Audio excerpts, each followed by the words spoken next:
Well, you're going to love this story. There is a new viral video tearing up the internet that's already gotten almost 3 million hits. It's of a homeless man in Columbus, Ohio, who panhandles on the side of the road. He carries a sign that says he's fallen on hard times and has a God-given gift of voice. Turns out it's exactly what he does have. When you're listening to nothing but the best of oldies, you're listening to Magic 98.9. Thank you so much. God bless you. Thank you. And we'll be back with more right after these words. And that man's name is Ted Williams, and he joins us exclusively here on the Early Show this morning. Ted, good morning. How are you? I'm fine, thank you, and good morning to you too, sir. I just want to hear you talk. Right? Ted, just read something, would you? It's, first of all, congratulations. Let me just ask you right off the bat, what's it like to go from being homeless and on the side of the road with a sign in your hand to now overnight you are this sensation and people can't get enough of you right now? Oh my God, it's just sensational for one. It's numbing for another, overwhelming. I mean, there's so many words that I just, oh God, it's just amazing. I feel like, well, I've already been characterized as the Susan Boyle. I'm just so happy. And watch the CBS Evening News with Katie Couric. No, I'm just teasing right now. Or Ted, Nice. you could remind people to watch The Early Show with Erica Hill and Chris Raggi. And Give it a shot. Go ahead. I would love to be able to watch the early morning show on CBS with Erica and Chris, or Chris and Erica. Weekday morning, we've got right both here options. on CBS. Wonderful. Ted, have people started to, because I imagine you said it's sort of surreal, and I'm sure it's still sinking in, though. Have people started to come out of the woodwork? Anyone coming out and saying, oh, Ted, I remember you. I knew you had that voice way back when. Yes, ma'am. Well, some people have called me since then. I managed to get a cell phone, but people have called me and said, I knew you were going to do it eventually. I knew people. My mom is just really, I'm going to be going to New York hopefully this afternoon, and please, I apologize if I'm getting a little emotional. I haven't seen my mom in a great deal of time since then, but she doesn't believe it. She's 92 and she lives in Brooklyn, and I was born and raised in Brooklyn in the Bedford-Stuyvesant area, right around Bergen and Buffalo, Atlantic Avenue, Flatbush, and that area.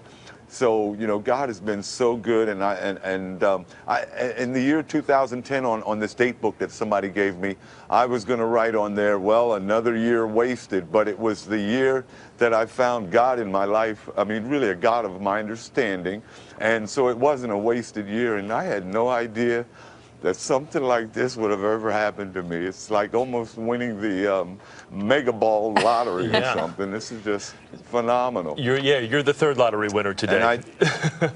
Let me ask you this, Ted. You got your career got derailed through drugs and alcohol. You talked of that, and now you've been sober for what, 2 years now? Is that correct? About 2.5 years. About 2.5 years. And congratulations for this. So what now? What would you now like to do? How are you going to put this voice to use? Well, I would like to just have a job and a home, an apartment or anything, to be able to cook in.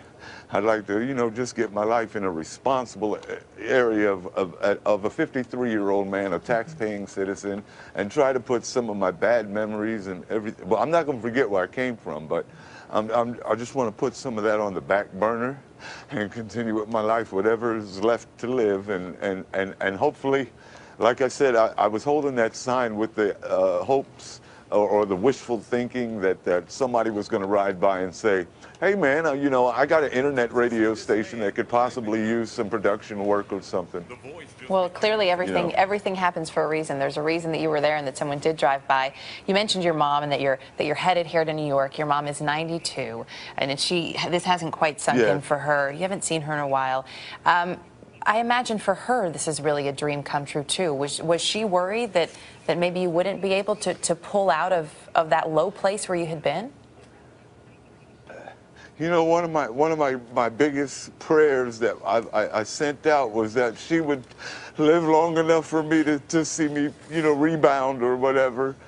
And I guess God kept her around, and He kept my pipes around, to maybe just have one more shot that I would be able to say, Mom, I did do it before. I might pass away before her or whatever, but my dad didn't get a chance to see this. But God is good, and the only difference between now and the time that I did have some kind of a heyday or a successful life is that now I'm more appreciative of life. I'm not taking it for granted, and I am thanking the Lord every day. Even if this didn't happen, I was still on that road. I thanked Him and had a, my hour with God. I called it my hour with God. Sometimes I would make $25 in an hour. Sometimes I'd make 25 cents in an hour, but at least I would talk to God. I'd get mad at some motorists who would pass by and say, oh, look at that guy who's going to, little did they know. I would have my little mumbles. Little did they know. Well, yeah, Ted, you know what? yeah, You've put us in great spirits today. Before we let you go, real quickly, say now batting for the Boston Red Sox, number 9, Ted Williams. Now batting for the Boston Red Sox, number 9, Ted Williams. Ted, congratulations to you on your success. Good to talk with you, okay? Go get him, all right, buddy? Thank all right, that was you Ted so Williams. much. Yes, sir.